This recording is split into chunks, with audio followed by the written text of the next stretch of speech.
with perplexity, the sea and the waves roaring, right?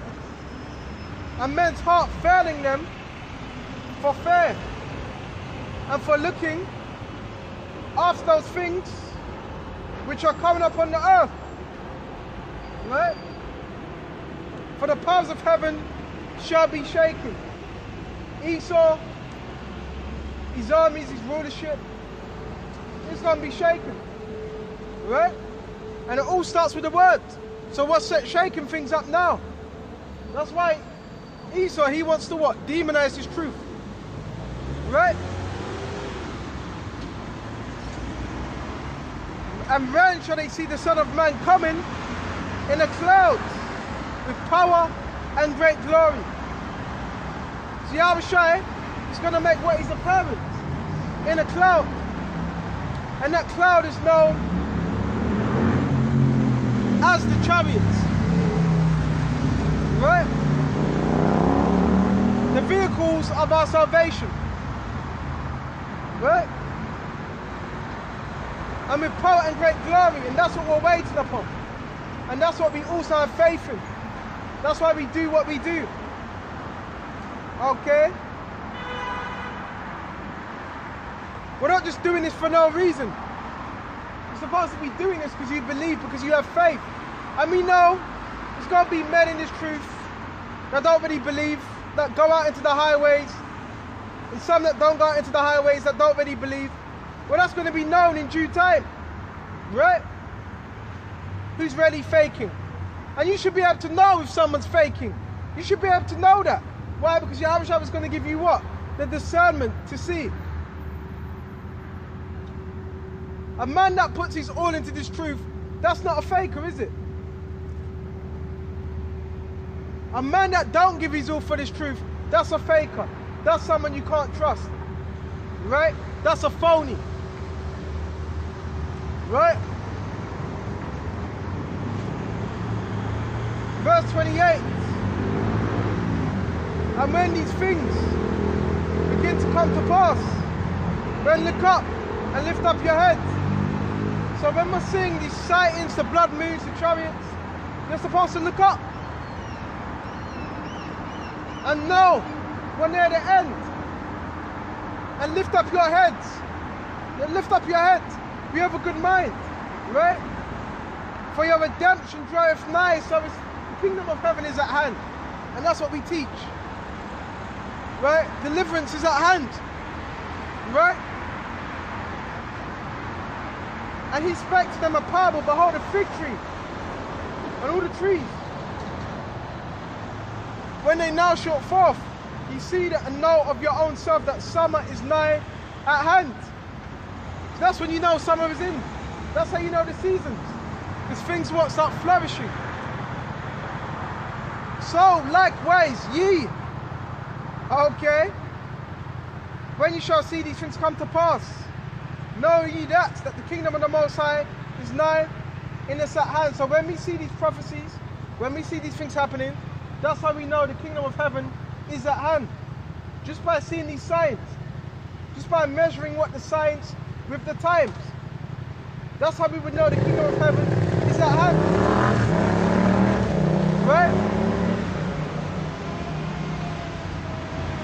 Verily, I say unto you, this generation, right? This generation, it's the same generation that's back there 2,000 years ago. Shall not pass away, right? To all be fulfilled. So what needs to be fulfilled? The prophecies. So no, this generation is not going to pass away until these prophecies be fulfilled. The Arphide Egypt being implemented fully, right? And other things also.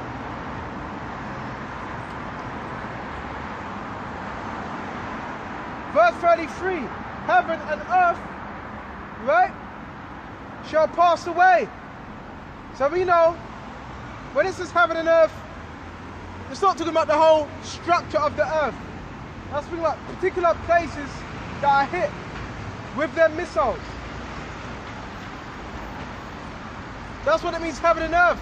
And really more so, Esau rulership. Right? And Esau's in his heaven. This is Esau's heaven right now. Right? Read Deuteronomy 28 and 15. Okay? Deuteronomy 28 and 15. That's a curse to us, but that's heaven to who? Esau. Right?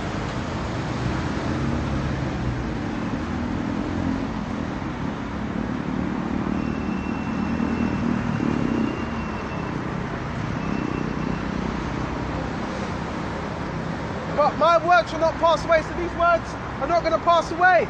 They're eternal. Right? Bear me just a minute. These words are not going to pass away. These words are what? Spirits. These words have a spirit attached to it. Bear me just a minute.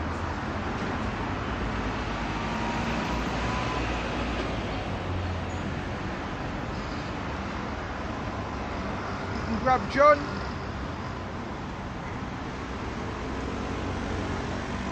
See if I can find it. That's why it's about doing Yahawah's will, not our own will.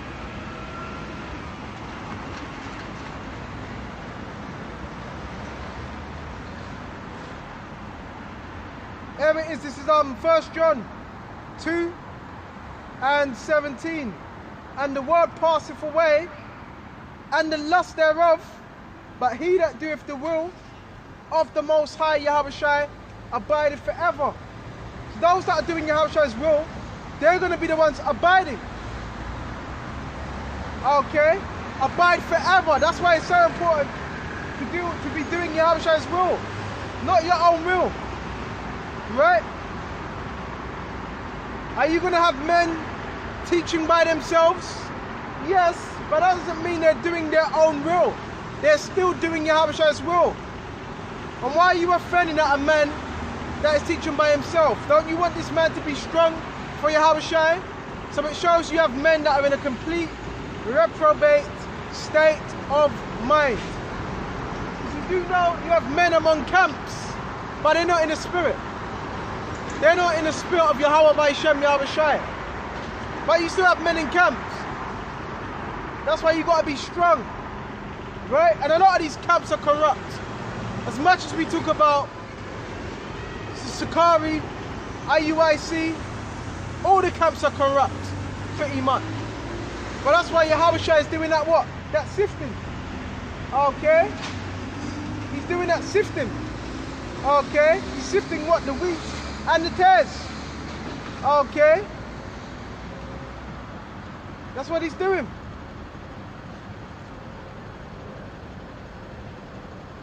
Verse 34. And take heed to yourselves, lest any time your hearts be overcharged. Okay? And that's why you can't get caught up in this world. Right? You don't want your heart to be overcharged, overindulgent. Right? With surfeiting and drunkenness. So surfeiting is overindulging. Right? And drunkenness. There's a balance. Brother, me, look, I love food. I like eating food. More so this food, because this is the true food. And what the physical food. But there's even a balance within that. Because you want to be able to operate. If you're eating the wrong food, you're not going to be able to operate properly. So you don't want to be overindulgent. Right? You want to be balanced. Right? And drunkenness and the cares of this life. This is why a lot of men fall out. This is why a lot of men what? Go back into the world. Scriptures talk about the thorns. Okay, that choked out the words.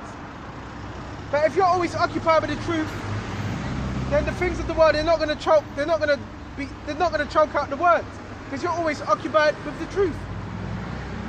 Even when you're traveling, even when you're doing work, even when you're, hustle and bustling, this word is always going to be on your mind, right? See, when this word ain't on your mind, you're going to be worried about what Esau's going to do. Okay? What Esau's setting up. Well, if you're walking in the Spirit, you're not going to be caring about the outer things. Men have been set up to teach you about all this outer stuff Esau's going to do. That's why you have to be focused. And so that day come upon you unawares, and the day of Yahawashi is going to come upon a lot of our people unaware. Because they were not focused on Yahawashi. Right? See, this truth is supposed to make you at harmony. You're supposed to be at harmony. You're supposed to be at peace. It's the wicked that are not in peace. It's the wicked that are supposed to be scared. Not you that's laboring for Yahawah Wa Yahawashi. Right?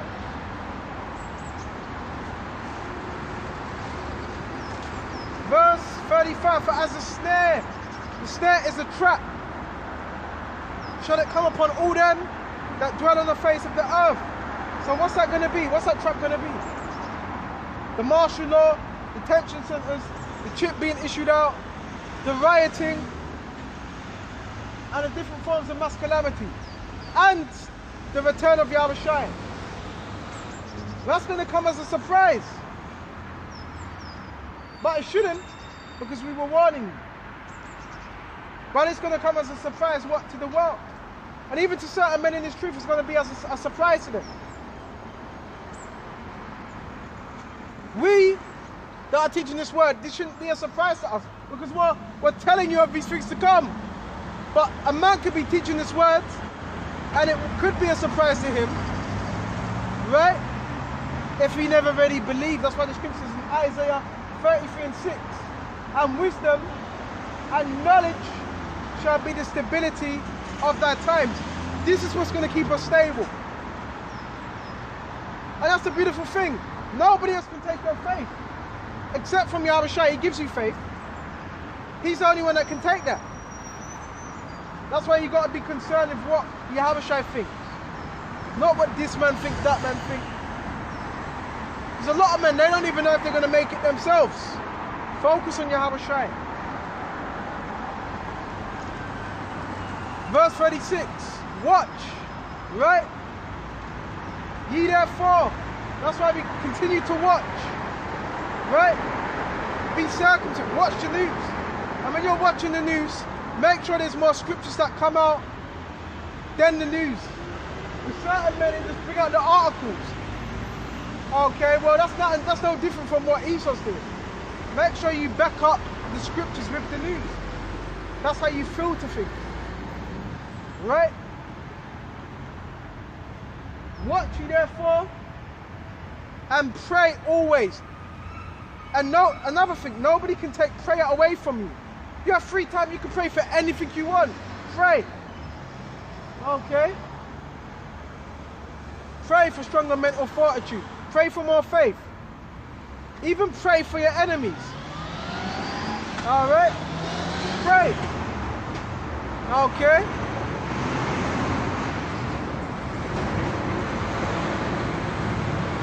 But you may be accounted. Because who's taking an account of everything that's happening? The angels. And we want to be accounted worthy to escape all these things that should come to pass. Everything. And the scriptures do say there'll be some standing here that shall not taste of death. So there's a lot of men, they're in a dark, deaf, wicked ass spirit. See, when you have the life, when you have this word, you're not in the spirit of death. You're in the spirit of life. Okay, that's the difference. It's just like certain, you can't, that's why I can't watch. There's only a certain handful of individuals I watch. Because it's like a dark cloud over certain individuals, right? You can only watch those that are going to build you up, that have not lost the faith, right? And to stand before the Son of Man. So we want to be able to stand when the Son of Man comes, Yahawashi, knowing that you gave it your all. Wait just a minute. knowing that you gave it your all. You wasn't faking this, right? You were really about your Father's business, okay? Because the day of the Lord's coming quick. Let's go to Revelation 16 and, now you know, before we go to that, 16 and 5, let's go to Mark 4 and 19, right? I believe it's Mark 4 and 19.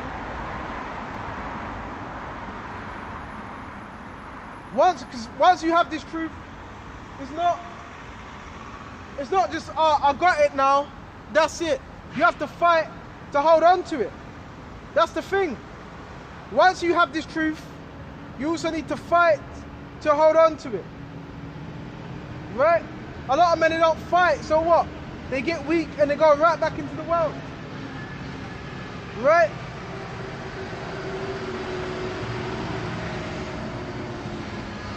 Let's go to Mark 4 and 19. Start 18. Right? And these are they which are sown among the thorns. Right? And I heard an individual tell me once, oh, you know, it's not speaking about, of course it ain't speaking about real thorns. Of course it ain't. You got bugged, that individual saying, well, you know, that means you can't step through the thorns. No, it's a parable. Okay? That's what it is, a parable, a dark saying. Likened unto thorns. Because even in the physical sense, are you going to walk through thorns? When you see thorns, what? It's a boundary. You cannot cross. Okay? Scriptures are written in parables. And what do thorns do? Thorns choke out, okay, the other plants. Okay, if it's wrapped around them, if there's too much. Okay?